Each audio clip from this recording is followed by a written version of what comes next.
आज Doubtnut app download करें। Doubtnut पर अपने सभी गणित, रसायन विज्ञान, भौतिक विज्ञान और जीव विज्ञान के डाउट्स का करो सफाया। बस प्रश्न की फोटो खींचो, एक ही प्रश्न को क्रॉप करो और तुरंत वीडियो सोल्यूशन पाओ। अभी डाउनलोड करें। प्रश्न हमें दिया हुआ है कि सही कथन नहीं है, जिसमें मेल्डी के प्रयोग में पी वर्ग टी बराबर नियतांक के रूप में बोला जा रहा है, जहां पी लूपों की संख्या को और टी यहाँ पर तनाव को बता रहा है स्टार में उत्पन्न हुए।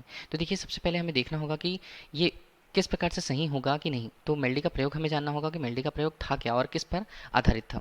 तो मेल्डी का प्रयोग देखिए क्या था। उन्होंने यहाँ पर अप्रगामी तरंगों के उत्पन्न होने के लिए अप्रगामी तरंगों की स्थितियों का अध्ययन किया। किस आधार पर? उन्होंने देखिए इन उन्होंने क्या किया, एक तार लिया। ठीक है, ये तार की संरचना हमने ले ली है। तार जो एक सिरे से बंधा हुआ है, किसके द्वारा? एक यहाँ पर तार को एक पक्ष में किसी दोलित्र के द्वारा जोड़ा, जो उसे दोलन करवाती थी, ठीक है, या कंपित करती थी।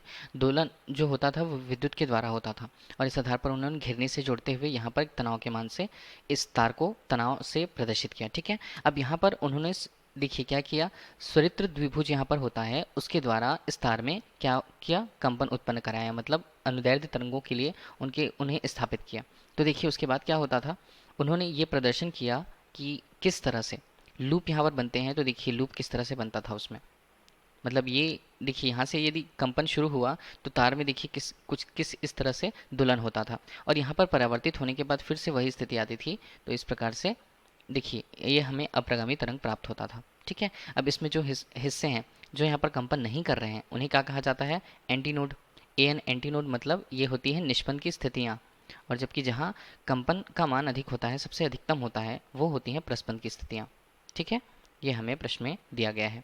ये एंटीनोड मतलब निष्पन्न की स्थितियाँ, यही उन्होंने बताया, और इसके आधार पर उन्होंने नियम दिया कि जो लूपों की संख्या यहाँ पर है, मतलब पी वर्ग, यहाँ पर लूपों की संख्या को पी वर्ग से प्रस्तुत किया गया, और जहाँ जो तार में उत्पन्न तनाव है उसे टी के रूप में, ये देखिए इस स्थिति पर नियत होता है या नियतांक होता है, उन्होंने इस आधार पर दिया। तो देखिए सही कथन, ये हमारे लिए सही कथन होगा। इसी तरह दूसरे कथन की बात करते हैं, कुंड के प्रयोग में।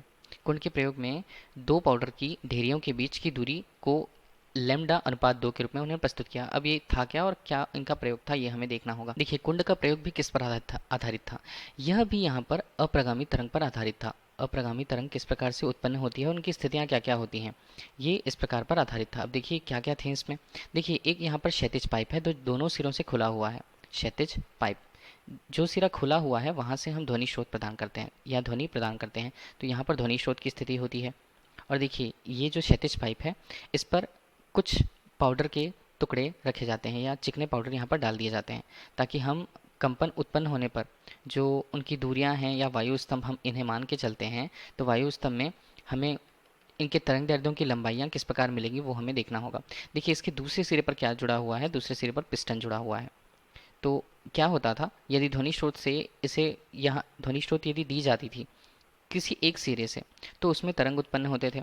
तरंग कुछ इस तरह से यदि जाते थे, और इनकी लंबाइयों को किससे यहाँ पर संबंधित किया जाता है? पिस्टन के द्वारा। क्षैतिज पाइप की लंबाई को कम या ज़्यादा किया जा सकता है। इसी तरह जो तरंग उत्पन्न होते थे, ये यहाँ भी जो तरंग उत्पन्न हुए हैं वो भी कुछ इस तरह से होते थे, अप्रगामी तरंगों की भांति। तो अप्रगामी तरंग यहाँ पर जो उत्पन्न होंगे उनमें कौन कौन सी स्थितियाँ आएंगी? क्रमशः निस्पंद और प्रस्पंद की स्थितियाँ आएंगी।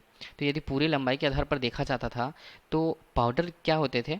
पाउडर यहाँ पर ध्वनि स्रोत से अप्रगामी तरंगें उत्पन्न होने के बाद जिन स्थितियों पर कंपन बहुत अधिक हुआ करता था, वहाँ पे पाउडरों की जो स्थिति है या पाउडरों का जमाव है वहाँ पर कम हो जाता है, और जहाँ पे निष्पन्न की स्थितियाँ हैं वहाँ पाउडर का जमाव अधिक होता है। इस प्रकार हमें कुछ इस तरह की संरचना मिलती थी।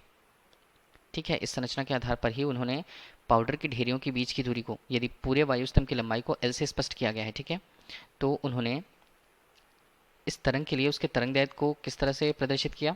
लैम्डा अनुपात 2 के रूप में, जो उसकी लंबाई को बताता था, लंबाई के आधार पर। ठीक है, यही कुंड का प्रयोग था। तो हमारे लिए विकल्प बी भी क्या होगा? विकल्प बी भी हमारे लिए सही होगा। देखिए तीसरी स्थिति आती है, कीके का प्रयोग विस्पन की घटना पर आधारित है, उन्होंने कहा है। तो कीके का प्रयोग किस पर आधारित है, ये हमें देखना होगा। देखिए कीके नामक वैज्ञानिक ने एक अन्य वैज्ञानिक के साथ मिलकर एक प्रयोग किया, जिसे हम कीके प्रयोग कहते हैं। कीके प्रयोग के अंतर्गत होता क्या था?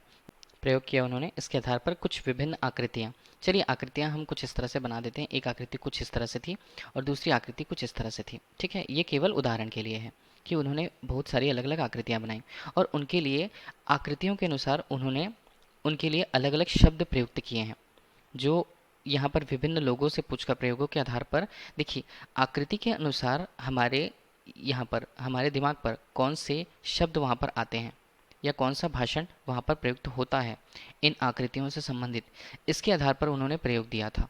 और ये प्रयोग जहाँ पर विस्पन पर आधारित नहीं था, जैसा कि प्रश्न में विकल्प में रूप में कहा गया। तो ये विस्पन पर आधारित नहीं है, इसलिए हमारे लिए विकल्प क्या होगा, विकल्प सी सही नहीं है। और देखिए अंतिम विकल्प की बात करते हैं, प्रतिध्वनि की घटना परावर्तन पर आधारित है। हाँ, प्रतिध्वनि हम उन्हें ही कहते हैं जब हमें कोई शब्द वापस किसी कठोर सतह से टकराकर हमारे कानों तक वापस पहुंचती है तो हम उसे कहते हैं प्रतिध्वनि। और प्रतिध्वनि इस प्रकार कौन सी घटना हुई, प्रतिध्वनि इस प्रकार किसी कठोर तल से या किसी एक निश्चित तल से टकराने के पश्चात परावर्तन की घटना होती है ध्वनि के, इसे ही हम प्रतिध्वनि कहते हैं। तो हमारे लिए कौन सा विकल्प, देखिए तीनों विकल्प सही हैं, ए, बी और डी, जहाँ विकल्प सी है हमारे लिए सही विकल्प नहीं होगा। तो प्रश्न का सही उत्तर क्या होगा, सही कथन नहीं है, तो इसके लिए विकल्प सी हमारे लिए सही उत्तर होगा। धन्यवाद। कक्षा 6वीं से 12वीं से लेकर नीट, IIT, JEE वो एडवांस के लेवल तक 1 करोड़ से ज्यादा छात्रों का भरोसा। आज ही डाउनलोड करें डाउटनेट ऐप या व्हाट्सएप करें अपने सारे डाउट्स 8400 400 400 पर।